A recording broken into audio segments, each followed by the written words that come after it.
Eu não sei como está seu coração, não sei se você já passou por uma depressão, se você está em um momento de tristeza, se você está em um momento de angústia. E se alguém disse que você era menos crente por causa disso, se alguém falou que você era menos cheio do Espírito Santo por causa disso, se alguém disse que faltava Jesus na sua vida, eu vim aqui para dizer, é mentira. É mentira. Isso é mentira do diabo. Existe uma saída em Deus para você. Você não é menos cheio do Espírito Santo, você não é menos crente, você não está ausente de Deus porque você está passando por um momento de tristeza. Porque todos nós somos seres humanos, somos falhos e sujeitos a emoções.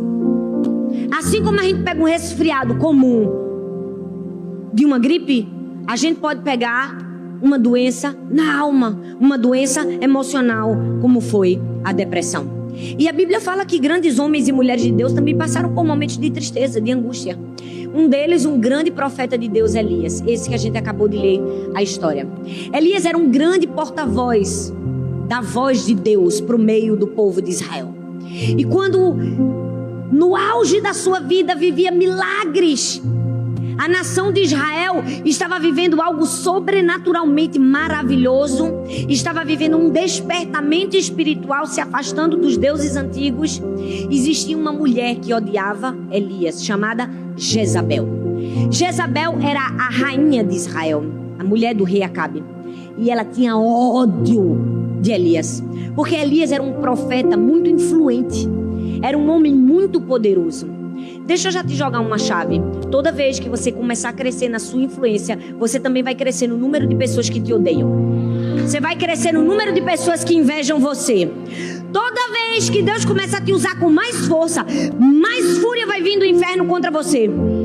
Por quê? Porque o diabo não fica satisfeito com quem é cheio do Espírito Santo, com quem tem influência. Foi isso que aconteceu com Elias. Ele começou a crescer e a influência dele crescia. E que quando Acabe contou para Jezabel o que ele tinha feito, Jezabel ficou endemoniada. E ela fez o quê? Mandou uma ameaça para Elias. Mandou um mensageiro ameaçar e disse assim, olha...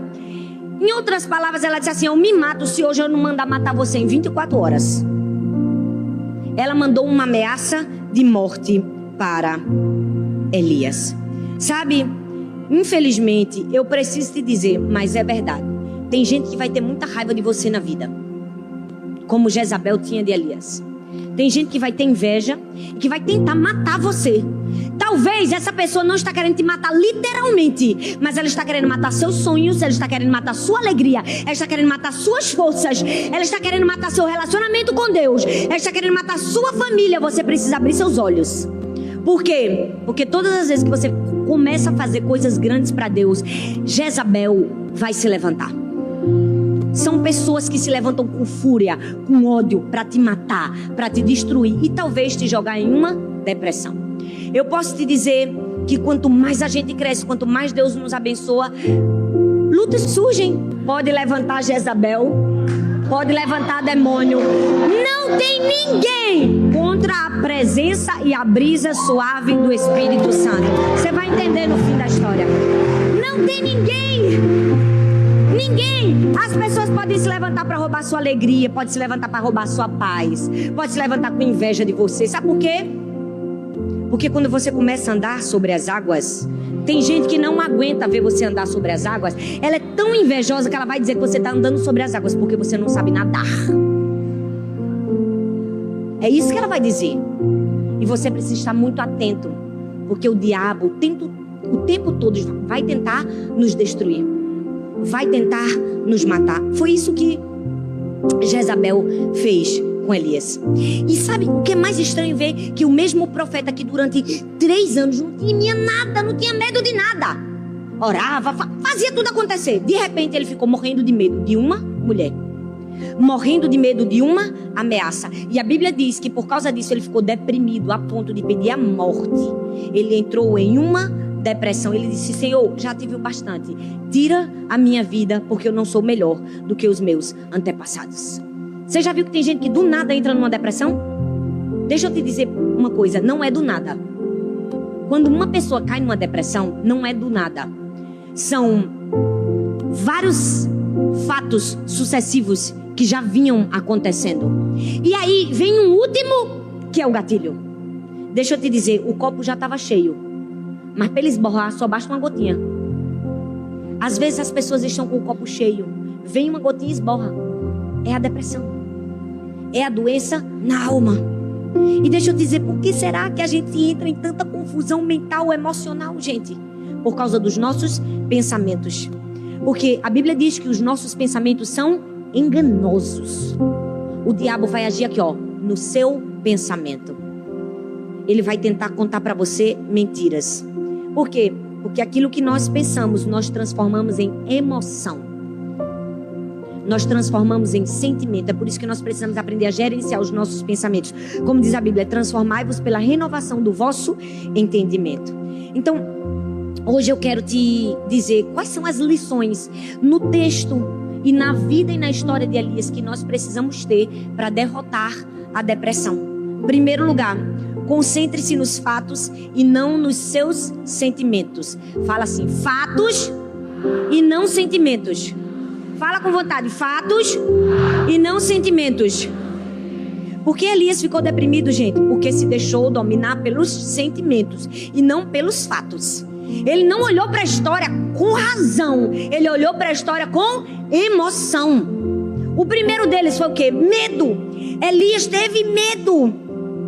Ele teve medo e ele fez o quê? Fugiu para salvar a sua vida. E a Bíblia diz que ele chegou num pé de giesta, teve medo e pediu para morrer. Qual foi o primeiro erro de Elias? Se concentrar nos sentimentos. Por causa de um acontecimento, Elias se sentia fracassado. E porque ele se sentia fracassado, ele assumiu que era um fracassado. Quando ele assumiu que ele era um fracassado, ele deu às suas emoções o controle de um pensamento que ele não poderia ter feito. Isso se chama da razão, raciocínio emocional. É destrutivo. Acaba com você. Não é porque você se sente um derrotado que você é um derrotado. Não é porque você fracassou em uma área da sua vida que você é um fracassado. O problema é que nós fracassamos em uma área da vida e a gente se sente um fracassado. E aí tristeza após tristeza começa a tomar conta de nós. Foi isso que aconteceu com Elias. Nós precisamos ter cuidado. Nós precisamos olhar para os fatos e não para os sentimentos. Por quê? Sentimentos são pouco confiáveis. São poucos confiáveis. E nós precisamos ter muito cuidado com isso. A gente precisa estar livre dessa busca da perfeição. Ei, Jesus veio para te libertar. Quantas pessoas estão em depressão porque elas acham que elas tinham que ser perfeitas? Porque você fracassou não significa que você é fracassado. Você precisa se ver livre disso. Ei, nós estamos sempre em constante busca. Busca pela perfeição. Em crescer. Mas a gente não é escravo dela. A gente não é escravo da busca pela perfeição. A gente está buscando crescer. Mas não somos escravos dela. Não somos. Todas as vezes que você falhar e você der muita emoção para a sua falha, mais o diabo vai te empurrar lá para baixo. Vai dizer que você não presta. Ah, foi para isso mesmo que você... Ó, tá vendo, ó? Nada do que você faz dá certo, ó. Nem sua vida espiritual tem estabilidade, ó. Porque às vezes a gente tá buscando a Deus, não é? A gente tá buscando a Deus e de repente passa uma semana ruim, a gente fica com preguiça. O que é que o diabo vem na cabeça da gente? Diz o quê? Que a gente é um derrotado, que a gente é um indisciplinado. E a gente precisa de saber dar nomes. A gente tem que dizer pro diabo, eu não sou um derrotado, eu não sou um indisciplinado. Eu posso ter fracassado hoje, mas esse não sou eu. A gente não pode dar vazão aos sentimentos. A gente tem que dar vazão aos fatos. Porque a Bíblia não pede a gente pra gente conhecer os sentimentos da gente. A Bíblia pede pra gente conhecer a verdade. E a verdade vai nos libertar. A Bíblia não está mandando você conhecer seus sentimentos. Ela diz assim, ó, conheça a verdade. E a verdade vai te libertar. Desconfie do seu sentimento. Desconfie. Porque o diabo quer destruir a gente. Pelo que, gente? Pelos sentimentos. Pela tristeza, pela dor, pela frustração, pela angústia. Quem nunca ouviu uma palavra dura? Quem nunca se levantou para destruir sua alegria, sua paz? O diabo vai usar isso. Ei, quando usar, se concentre aonde? Nos fatos. Ele tinha que ter se concentrado nos fatos, mas ele se concentrou nos sentimentos. Ele ficou desesperado. O que foi que Elias fez? Ele disse assim: Senhor, eu já tive o bastante. Eu não sou melhor do que os meus antepassados. Já começou a se comparar. Eu não sou melhor do que meu papai, do que minha mamãe, do que os meus antepassados. Talvez ele estava dizendo: se eu pudesse ser como eles, eu seria feliz. Se eu pudesse ser como as pessoas no passado, eu seria maravilhoso. Ele caiu no erro de se comparar. E sabe qual é a armadilha? Toda vez que a gente se compara com alguém, eu não sei se você já percebeu, a gente compara a nossa fraqueza com a força da pessoa. Não é? A gente olha o que está errado da gente com o que está certo no outro. Aí é injusto, filho.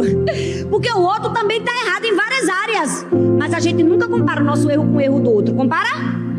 A gente compara o nosso erro com o acerto do outro. Nós precisamos ter muito cuidado, porque o diabo vai tentar fazer a gente cair na comparação para nos destruir, para enfiar a gente numa tristeza, numa angústia, numa armadilha do diabo. E ele vai tentar nos destruir. Sabe por quê? Porque tem muitos de nós que pensam que a gente tem que se motivar pela crítica. A gente sempre olha para os nossos falhas, para os nossos defeitos. A gente diz assim: eu deveria ser melhor. Eu deveria fazer isso. Eu deveria fazer aquilo. E usa esse deveria num sentimento de tristeza e de pesar. Tipo, não posso fazer mais nada. Deixa eu te dizer, esse deveria só vai te enfiar no fundo do poço. Você precisa dizer: eu vou fazer isso, eu sou isso, eu sou aquilo. Ei, Elias estava: ai meu Deus, se eu fosse como os meus antepassados. Mas eu não sou melhor mesmo do que ele, né? Deixa eu morrer. Ei, não se compare às outras pessoas quando você estiver angustiado. Não se açoite verbalmente. Não se destrua. É isso que o diabo quer que você faça. Nós precisamos entender, a gente não precisa fazer comparações. Nós somos amados por Deus. A gente não está lendo a Bíblia, gente, para Deus gostar da gente. A gente não está lendo a Bíblia para Deus pensar diferente sobre nós. Nós estamos lendo a Bíblia para nós pensarmos diferente sobre Deus. Para nós olharmos para Deus e dizer: peraí, aquele Deus que eu via não é esse Deus que eu estou lendo aqui. Esse Deus que eu estou lendo aqui é meu Pai. Ele me ama. Ele me coloca no braço quando eu estou triste. Ele me ajuda. É para isso que nós lemos a Bíblia. Não é para a gente se comparar com as outras pessoas. Porque se a gente lê a Bíblia querendo fazer Deus gostar da gente, querendo com que Deus mude de ideia. Olha, vou mudar de ideia com fulano, porque ele lê a Bíblia todos os dias. Vai ser terrível. A gente vai se sentir pressionado para ler a Bíblia. E tudo que a gente se sente pressionado, perceba, a gente tem a tendência de resistir. Deixa alguém te empurrar, o que é que você faz? Empurra de volta. É a reação natural da vida. Se você se sente pressionado a fazer uma coisa, você não vai aguentar. É por isso que você precisa mudar o seu entendimento. Você já é aceito e amado por Deus. Você não precisa ficar se comparando a sua líder de célula, ao pastor, ao irmão que veio aqui na frente, a ninguém. Porque se você fizer isso, você vai se destruir.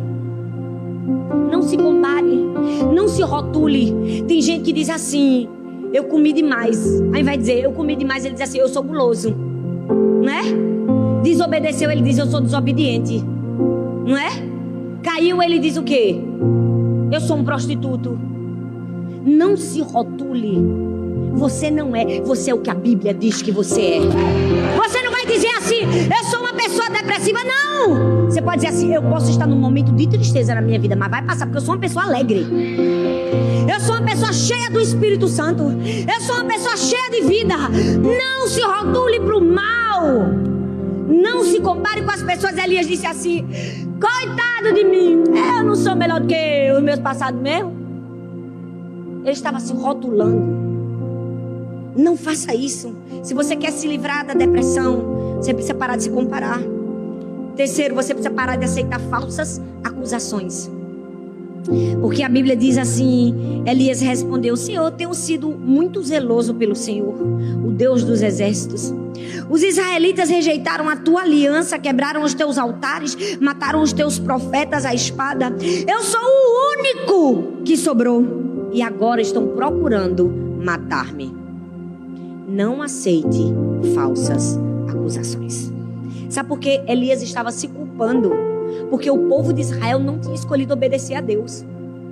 Ele foi lá, mostrou o caminho, Tiveram pessoas que não quiseram seguir o caminho. Aí estava dizendo, foi tudo culpa minha, Senhor. Tá vendo? Eu trabalhei duro, mas eu fracassei. Deixa eu te dizer uma coisa. Não deixe o diabo te acusar. Sabe por quê, gente? Porque Elias se culpou por toda a nação de Israel. E quando a gente aceita falsas acusações, a gente vai cair na depressão. A gente vai cair na tristeza. Sabe por quê, gente? A gente precisa entender, se a gente tem o hábito de ajudar as pessoas, a gente tem que entender que nem sempre elas vão corresponder ao que a gente quer. Nem sempre as pessoas vão responder da maneira certa. Se a gente ficar se culpando, a gente vai entrar o quê? Em tristeza, em amargura. Por quê? Porque o diabo vai nos acusar. Vai dizer que foi a gente que falhou. Vai dizer, foi você, que não cuidou dele. Ei, mas se você fez o seu trabalho, você não precisa se culpar pelo que não aconteceu. Sabe por quê? A gente pode influenciar as pessoas, mas a gente não pode controlar as pessoas. Nós podemos influenciar muitas pessoas, mas não pode controlar. Então, o diabo vai colocar falsas acusações. Deixa eu te dizer, tem gente que está na depressão. Sabe por quê? Porque o marido traiu. E o diabo disse que foi culpa dela. Foi sua culpa. Foi porque você não se arrumava. Foi porque você está gorda. Escuta bem o que eu vou te dizer. Não aceita a acusação do inimigo. Se ele caiu, a culpa foi dele. Por mais que você tenha errado e falhado, ninguém leva a culpa pelo pecado dos outros. Cada um assuma seus próprios pecados. Cada um assuma seus próprios erros.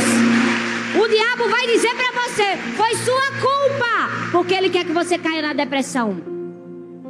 O diabo vai dizer, foi sua culpa que seu filho saiu dos caminhos do Senhor. O diabo vai dizer, foi sua culpa. Você não pode aceitar falsas acusações. O diabo estava dizendo para Elias, tá vendo? Foi você, Que tipo de profeta você é? Você ensina, como é que tá o povo. Por isso que Elias, afundando, na depressão. Quarto lugar, não exagere no lado negativo. A Bíblia diz que Elias disse o quê? Disse assim, Senhor, eu sou o único que sobrou. E agora todos estão tentando me matar. Gente, pelo amor de Deus. Para com esse drama. Você já percebeu que tem hora que a gente faz isso? A gente exagera no lado negativo. A gente exagera. Tá todo mundo querendo me destruir, meu Deus. Aí a gente afunda mais ainda na depressão. Quanto mais você sentir pena de você, pior vai ser pra você, viu? Olha, a pena de si mesmo é o pior dos pecados da gente. É o que mais destrói a vida da gente. Você pode até estar cansado, você pode estar triste. Chora, chora e levanta. Levanta. Não fica sentindo pena, não. Chora, bota pra fora um pouquinho. É bom. Esses dias eu passei um negócio ruim. Minha mãe, toda vez quando eu chego, mãe... Aí minha mãe, minha filha, não fica assim, não. Isso é... Toda vez minha mãe diz, não, isso é besteira e tal. Aí ela, chore, minha filha, chore. Você precisa chorar. Pode chorar, que agora foi verdade. Quando eu olhasse pra minha mãe, eu disse, meu Deus, o negócio tá feio pro meu lado. Minha mãe mandou eu chorar. Eu tô bem, viu, gente? Tô brincando. São coisas pequenas na vida. Mas deixa eu te dizer, não exagere o lado negativo. Gente, o que foi que aconteceu com Elias? Ele só recebeu uma ameaça. E a ameaça não era nem de todo certa. Porque Jezabel não queria matar ele. Gente, se Jezabel quisesse matar, ela tinha mandado um mensageiro para fazer uma ameaça? Não, ela tinha mandado um assassino. Quem quer matar, manda um assassino. Ela não era rainha? Ela tinha mandado um assassino. Mas ela mandou o quê? Um mensageiro para ameaçar, porque ela só queria perturbar. Ela só queria enlouquecer. Ela queria entristecer. Tem gente que vai falar palavras só para te perturbar, só para te enlouquecer, só para te entristecer. Você precisa ter visão. Você precisa parar de dizer, meu Deus, todo mundo quer me matar. Você disse, é Jezabel que quer me matar, mas ela não vai me matar, porque se ela quisesse me matar, ela tinha mandado o assassino, ela só quis fazer uma ameaça. Então, tchau, Jezabel. Era isso que Elias tinha que ter feito. Jezabel sabia que não podia matar Elias, porque Jezabel era extremamente inteligente. Ela não podia matar Elias por quê? Porque ela tinha raiva da influência de Elias. Ela sabia que se matasse Elias ia ser pior para ela. Elias ia virar um quê? Um mártir. Ia ser uma revolução da nação de Israel contra. Pronto, ela estava acabada. Se Elias tivesse sido um pouquinho mais inteligente e mais racional, ele era que tinha acabado com ela. Mas ele não foi. Por quê? Porque ele exagerou o lado negativo. Aí ele começou a chorar, chorar, chorar. Por quê? Porque ele não parou para avaliar a ameaça. Olha bem para mim. para avaliar a ameaça do inimigo. Quando o diabo falar o que vai fazer contra você, respira fundo, não dá vazão à sua emoção e avalia bem até onde ele pode ir. Você tem que dizer, rapaz, peraí, vamos pensar direitinho. O diabo pode me matar? Pode? Pode nada. Ele só faz isso com a autorização de Deus. Se Deus não deu autorização, pronto. Para que eu vou me matar? Para que eu vou me descabelar? Ei, sua vida está na mão de Deus? Tá? Porque a minha vida tá. Tem gente que fica desesperado. Eu que vivo dentro de um avião, sei. Tem gente que no avião fica... Eu não, eu digo, Deus, acampa os teus anjos ao meu redor, porque eu tenho 3 filhas para criar, um marido também, porque ele também é igual um filho também. Eu digo assim, mas eu vou. Porque eu sei que se Deus não quiser que eu morra, o avião não vai cair. Pode até o motor quebrar, mas ele faz o motor funcionar lá em cima, só porque eu não posso morrer. Você precisa avaliar a ameaça e parar de ficar, todo mundo quer me matar, tá todo mundo contra mim, meu Deus, eu vou morrer. Foi isso que Elias fez. Tá todo mundo contra ele.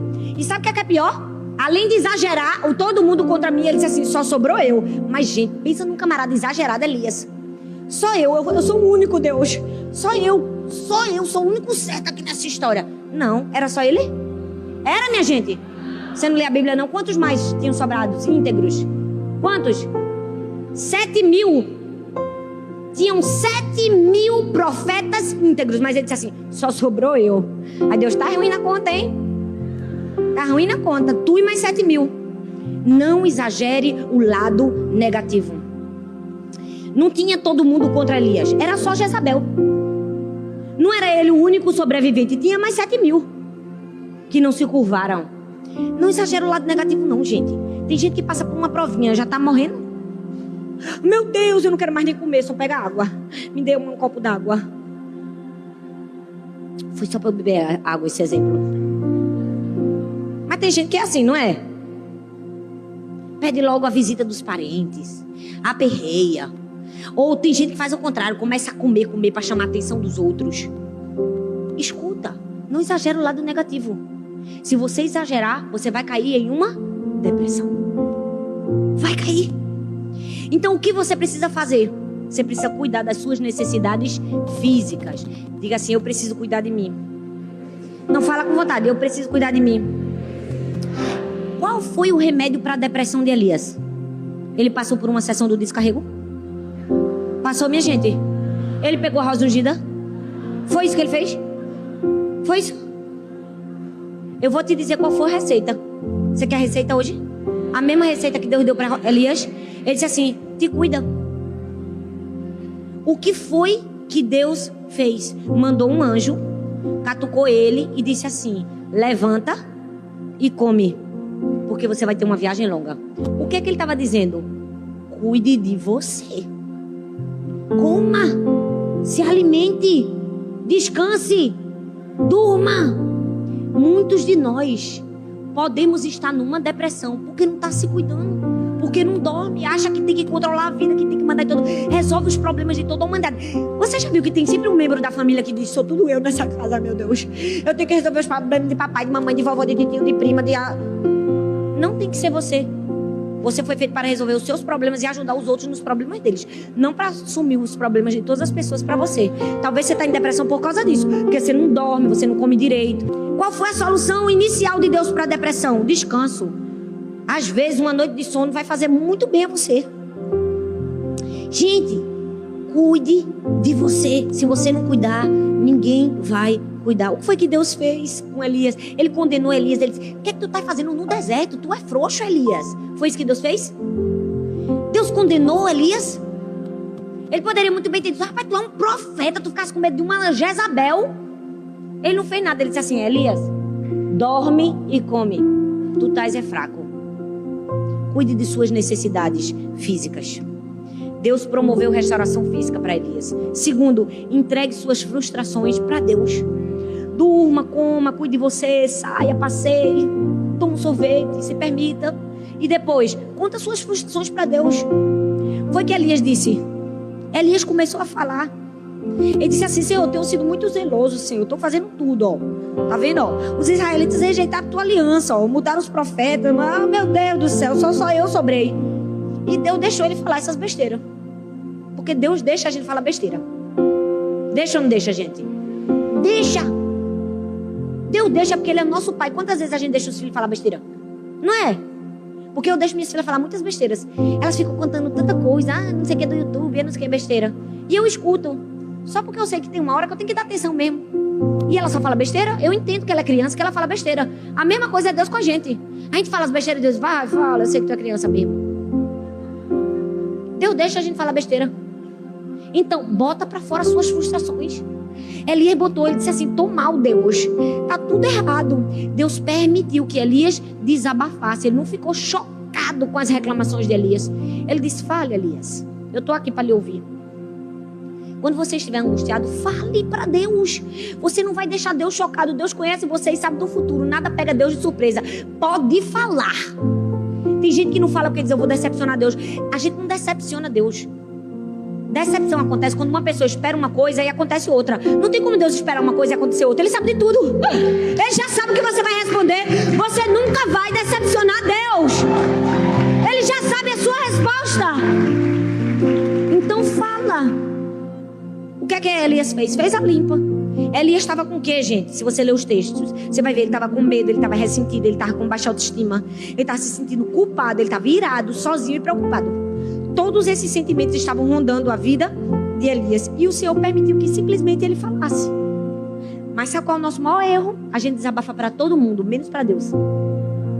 A gente fala pro marido, pros filhos, pro pai, pra mãe, pra sogra, pra vizinha. Minha gente, a gente fala com a manicure do salão. E não fala com Deus. Já pensou que coisa terrível é isso? Que é o nosso Pai, quem nos criou. Fala para Deus, rapaz. Fala para Deus. Aonde quer que você esteja, diga: Deus, estou cansada, Senhor. Estou cansado. Fale. Entregue suas frustrações para Deus. E depois que você fizer isso, o que é que você faz? Adquira uma nova percepção de Deus. O versículo 11 diz que Deus deu uma ordem a Elias. Disse assim: saia e fique no monte, na presença do Senhor, pois o Senhor vai passar. Deus disse assim para Elias: vai para o monte, o Senhor vai passar. E o que foi que aconteceu? Em primeiro lugar, veio o quê? Um vento muito forte, a Bíblia diz. Separou os montes, despedaçou as pedras. Mas o Senhor não estava no vento. Depois veio o quê? Um terremoto. Mas o Senhor não estava no terremoto. Estou até com dificuldade de dizer os números aqui. Depois do terremoto veio o quê? Veio o fogo. Mas o Senhor não estava no fogo. E em quarto lugar veio o quê? Uma brisa suave. Na brisa suave, Elias fez o quê? Puxou a capa, escondeu o rosto e disse: o Senhor está aqui. Porque Deus sempre vai se revelar a gente. Talvez não da maneira que as pessoas esperam, mas da maneira que a gente precisa. Elias não precisava de fogo, não precisava de terremoto, não precisava de vento forte. Elias só estava cansado, ele queria uma brisinha suave. Aí quando a brisa suave passa, ele disse: é Deus. Ei, se você estiver cansado, deixa a brisa suave falar com você. Se você estiver depressivo, angustiado, sabe o que você faz? Pega a sua Bíblia, vai para frente do mar, vai para um campo, vai para um lugar silencioso. Leia a Bíblia. Deixa Deus te abraçar. Deixa Deus falar com você. Deixa Deus te amar. Sinta a presença dEle. Deixa Deus curar você. Se permita. Deixa a brisa suave tocar você. Era o que Elias precisava. O melhor remédio para a depressão é a amizade com Deus. Abraça a sua Bíblia e diz: tu é meu amigo, Senhor. Fica aqui comigo. Fala comigo, Espírito Santo. Derrama teu vento sobre mim. Adquira uma nova percepção de Deus. E em último lugar, deixe Deus dar uma nova direção para a sua vida. Jesus disse a Elias, disse assim: volte pelo caminho que você veio, vá para o deserto de Damasco. E chegando lá, o que foi que Deus fez? Deu a Elias uma nova tarefa. Fez ele voltar a trabalhar. Quando a gente está depressivo, a gente tem a tendência a dizer assim: não vou fazer nada mais, porque já está tudo triste mesmo. Mas Deus disse o que a Elias? Elias, volta. Assume teu papel de profeta. Porque quando a gente está em depressão, a gente acha que a gente não tem autoridade para falar nada. A gente acha que a gente está mal. Mas Deus vem e diz assim: volta, vai, continua. Aí você diz: mas Deus, olha o meu estado. É assim, desse jeito que você está. Volta. E Deus dá uma nova direção, uma nova perspectiva para a nossa vida. Deus quer te dar uma nova perspectiva, um novo caminho.